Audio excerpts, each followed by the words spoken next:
Genius தமிழா நல்லுள்ளங்களுக்கு வணக்கம். இந்த வீடியோவில் என்ன பார்க்க போறோம் அப்படின்னா டிஃபென்ஸ் சம்பந்தமான ஒரு முக்கியமான ஒரு அப்டேட் நியூஸ் தான் பார்க்க போறோம் ஃப்ரெண்ட்ஸ். அதனால இந்த வீடியோவை யாருமே ஸ்கிப் பண்ணாம ஃபுல்லா பாருங்க. அதுக்கு முன்னாடி நீங்க நிறைய யூஸ்ஃபுல்லான டிஃபென்ஸ் சம்பந்தமான இன்ஃபர்மேஷன்களை தொடர்ந்து தெரிஞ்சுக்கணும் அப்படின்னு நினைச்சீங்கன்னா நம்ம ஜீனியஸ் தமிழா சேனலை மறக்காம சப்ஸ்கிரைப் பண்ணிக்கோங்க. மறக்காம பக்கத்துல இருக்கிற பெல் ஐக்கன் பட்டனை கிளிக் பண்ணி ஆங்கிற ஆப்ஷன்ல வச்சுக்கோங்க. அப்பதான் நான் போடுற வீடியோ உங்களுக்கு உடனுக்குடனே நோட்டிபிகேஷன் வரும். சோ இந்த வீடியோவில் என்ன பார்க்க போறோம் அப்படின்னா டிஃபென்ஸ் சம்பந்தமான 3 முக்கியமான ஒரு அப்டேட் நியூஸ் பார்க்க போறோம் ஃப்ரெண்ட்ஸ். ரொம்பவுமே முக்கியமான ஒரு அப்டேட் நியூஸ் ஃப்ரெண்ட்ஸ். அதனால இந்த வீடியோவை தயவு செய்து யாருமே ஸ்கிப் பண்ணாம ஃபுல்லா பாருங்க. சோ ஃபர்ஸ்ட் நம்ம பார்க்க போறது என்ன அப்படின்னு பார்த்தோம்னா இந்தியா சம்பந்தமான ஒரு முக்கியமான டிஃபென்ஸ் அப்டேட் நியூஸ் ஃப்ரெண்ட்ஸ். உங்க எல்லாருக்குமே தெரியும் இந்தியாவோட டிஃபென்ஸ் மினிஸ்டர் யாரு அப்படின்னு பார்த்தோம்னா ராஜ்நாத் சிங் அவர்கள். சோ அவர் இன்னைக்கு ஒரு அறிக்கையை வெளியிட்டிருக்காரு. என்ன அறிக்கை அப்படின்னு பார்த்தோம்னா 2023-24 நிதியாண்டுல இந்தியாவில் உற்பத்தி செய்யப்பட்ட ராணுவ தளவாடங்களோட உற்பத்தி அளவு எவ்வளவு அப்படின்னு பார்த்தோம்னா 1.27 லட்சம் கோடி அப்படின்னு சொல்லியிருக்காரு. சோ இது எந்த திட்டத்தின் மூலம் எவ்வளவு தயாரிச்சாங்க அப்படின்னு பார்த்தோம்னா மேக் இன் இந்தியா திட்டத்தின் கீழே தயாரிச்சாங்க ஃப்ரெண்ட்ஸ்.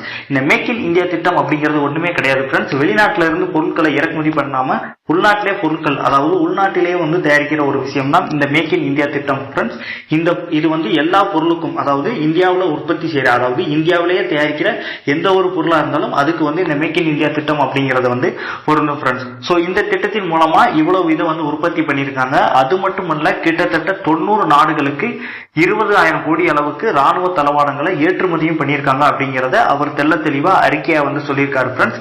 அது மட்டுமல்ல, ஏன் இந்த மாதிரியான திட்டங்களை கொண்டு வரணும் அப்படின்னு பார்த்தோம்னா ராணுவத்துக்கு ஏன் கொண்டு வரணும் அப்படின்னு பார்த்தோம்னா உங்க எல்லாருக்குமே தெரியும் பாகிஸ்தான் சீனாவோட நம்ம எதிரி நாடா இருக்கிறோம். சோ அதனால என்னமோ, அதாவது எல்லையில எல்லை பகுதியை தீவிரமா கண்காணிக்கணும், அதுக்கு ராணுவம் அப்படிங்கிறது பக்கபலமா இருக்கணும் அப்படிங்கிற ஒரு விஷயத்துக்காண்டியே இந்தியாவுல ராணுவத்துக்காண்டி இவ்வளவு விஷயங்கள் பண்றாங்க ஃப்ரெண்ட்ஸ். அது மட்டுமல்ல, உலகத்துல இருக்கிற முக்கியமான வல்லரசு நாடுகள்னாலும் சரி, மிகப்பெரிய நாடுகள் எதுவா இருந்தாலும் சரி, அமெரிக்கா, ரஷ்யா அந்த மாதிரியான நாடுகள் கூட ராணுவத்துக்குனே தனியா ஒரு தொகையை செலவழிக்கிறாங்க ஃப்ரெண்ட்ஸ். அதுவும் அதிகபட்ச தொகையை செலவழிக்கிறாங்க.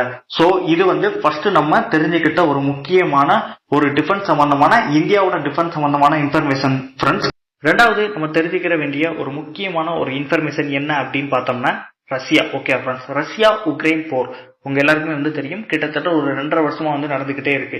சோ 2 நாளைக்கு முன்னாடி நான் ரீசெண்டா ஒரு வீடியோ போட்டிருந்தேன். என்ன அப்படின்னு பார்த்தோம்னா உக்ரைன் ரஷ்யா பிரச்சனையில ரஷ்யா நியூக்ளியர் வெப்பன்ஸ் பயன்படுத்த போறாங்க அப்படிங்கிற மாதிரியான வீடியோ போட்டிருந்தேன். அந்த வீடியோல நிறைய யூஸ்ஃபுல்லான இன்ஃபர்மேஷன்கள் உங்களுக்கு கிடைக்கும் ஃப்ரெண்ட்ஸ்.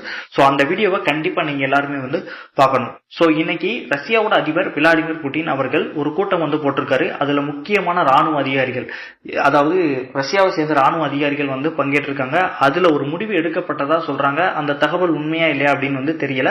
அதாவது ரஷ்யா நியூக்ளியர் வெப்பனை பயன்படுத்த போறாங்க அப்படிங்கிற மாதிரியான ஒரு விஷயம் பரவிக்கிட்டு இருக்கு ஃப்ரெண்ட்ஸ். இது எந்த அளவுக்கு உண்மை அப்படிங்கிறது இன்னும் தெரியல. பட் தெரிஞ்சா அப்படின்னா கண்டிப்பா உங்களுக்கு அப்டேட் வந்துகிட்டே இருக்கும். சோ என்னாச்சு அப்படின்னு பார்த்தோம்னா அமெரிக்கா, ஐரோப்பா இந்த 2 கண்ட்ரிஸும் தான் உக்ரைனுக்கு அதிகமா உதவி பண்ணிக்கிட்டு இருக்காங்க. ஐரோப்பால இருக்கிற ஒரு கண்ட்ரி தான் பிரிட்டன். சோ பிரிட்டன் அதிகமா உதவி பண்ணிக்கிட்டு இருக்காங்க. இன்னைக்கு அவங்க பண்ண ஒரு உதவி தான் என்ன அப்படின்னு பார்த்தோம்னா ஒரு ஏவுகணை கொடுத்திருக்காங்க. என்ன ஏவுகணை அப்படின்னு பார்த்தோம்னா ஸ்டார்ம் ஷேடோ அப்படிங்கிற ஒரு ஏவுகணையை உக்ரைன் பயன்படுத்துறதுக்கு கொடுத்திருக்காங்க. இதை கடுமையா ரஷ்யா எதிர்த்திருக்காங்க. ஏன் எதிர்த்திருக்காங்க அப்படின்னு பார்த்தோம்னா இது பிரிட்டனோட ஆர்மில ரொம்பவுமே ஒரு முக்கியமான ஏவுகணை ஃப்ரெண்ட்ஸ். இதை பயன்படுத்துறதுக்கான ஒப்புதலையும் இன்னைக்கு கொடுத்திருக்காங்க.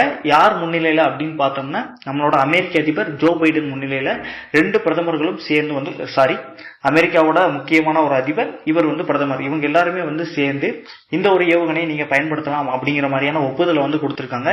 இதை கடுமையா எதிர்த்துட்டு தான் நம்மளோட ரஷ்யா இந்த ஒரு விஷயத்த சொல்லியிருக்காங்க. நீங்க இந்த மாதிரி ஒரு விஷயத்த நீங்க முன்னெடுத்தீங்க அப்படின்னா கண்டிப்பா நாங்க நியூக்ளியர் பாம்பு பயன்படுத்துறதுக்கு கூட தயங்க மாட்டோம் அப்படிங்கிற விஷயத்தை டைரக்டா சொல்லாம இன்டைரக்டா சொல்லியிருக்காங்க ஃப்ரெண்ட்ஸ். இது நம்ம ரெண்டாவது தெரிஞ்சுக்கிட்ட ஒரு முக்கியமான ஒரு அப்டேட் நியூஸ் ஃப்ரெண்ட்ஸ். மூணாவது நம்ம பார்க்க போற ஒரு முக்கியமான ஒரு டிஃபென்ஸ் அப்டேட் நியூஸ் என்ன அப்படின்னு பார்த்தோம்னா சைனா சம்பந்தமான ஒரு முக்கியமான ஒரு அப்டேட் நியூஸ் ஃப்ரெண்ட்ஸ். இன்னைக்கு சைனா ஒரு பயங்கரமான ஒரு விஷயத்த பண்ணியிருக்காங்க. என்ன அப்படின்னு பார்த்தோம்னா பசிபிக் பெருங்கடல்ல ஒரு சோதனை நடத்திருக்காங்க. கண்டம் விட்டு கண்டம் பாயும் ஏவுகணை. சோ ஒரு கண்டத்துல இருந்து இன்னொரு கண்டத்தை தாக்குறதுக்காண்டி தயாரிக்கிற ஏவுகணை தான் இந்த கண்டம் விட்டு கண்டம் பாயும் ஏவுகணை. சோ இதுல என்ன ஸ்பெஷல் பண்ணிருக்காங்க அப்படின்னு பார்த்தோம்னா கிட்டத்தட்ட ஒரு 9000 கிலோமீட்டர் டிஸ்டன்ஸ் ரேஞ்சுக்கு தான் இதுவரைக்கும் அவங்க கண்டம் விட்டு கண்டம் பாயும் ஏவுகணையை வச்சிருந்தாங்க. ஸோ இப்போ அதை எக்ஸ்டெண்ட் பண்ணி கிட்டத்தட்ட ஒரு 15,000 கிலோமீட்டர் வரைக்கும் தாக்கி அழிக்கக்கூடிய ஒரு ஏவுகணையை தான் இன்னைக்கு சோதனை பண்ணியிருக்காங்க. இந்த சோதனைக்கு பக்கத்துல இருக்கிற அண்டை நாடுகள் எல்லா நாடுகள்கிட்டையுமே அவங்க பெர்மிஷன் வாங்கியிருக்காங்க ஃப்ரெண்ட்ஸ். அது மட்டும் இல்ல, இது பசிபிக் பெருங்கடல்ல இருந்து கிட்டத்தட்ட அமெரிக்காவை டைரக்டா தாக்க முடியும் அப்படிங்கிற ஒரு விஷயத்தையும் தெளிவா சொல்லியிருக்காங்க ஃப்ரெண்ட்ஸ். இது என்ன அப்படின்னு பார்த்தோம்னா, அமெரிக்கா இன்டைரக்டா ஒரு எச்சரிக்கை விடுறதுக்கான ஒரு முக்கியமான ஒரு ஏவுகணை சோதனையா இருக்கும் அப்படிங்கிறத நான் பாக்குறேன் ஃப்ரெண்ட்ஸ். ஸோ இது சீனா சம்பந்தமான இன்னைக்கான ஒரு முக்கியமான ஒரு டிஃபென்ஸ் அப்டேட் ஃப்ரெண்ட்ஸ்.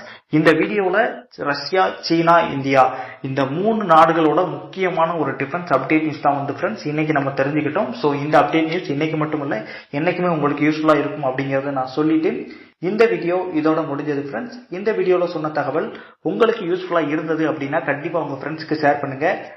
நீங்க நிறைய யூஸ்ஃபுல்லான டிஃபென்ஸ் சம்பந்தமான இன்ஃபர்மேஷன்களை தொடர்ந்து தெரிஞ்சுக்கணும் அப்படின்னு நினைச்சீங்கன்னா நம்ம ஜீனியஸ் தமிழா சேனலுக்கு தொடர்ந்து சப்போர்ட் பண்ணுங்க, சப்ஸ்கிரைப் பண்ணுங்க, ஷேர் பண்ணுங்க. தேங்க்ஸ் ஃபார் வாட்சிங். Good bye.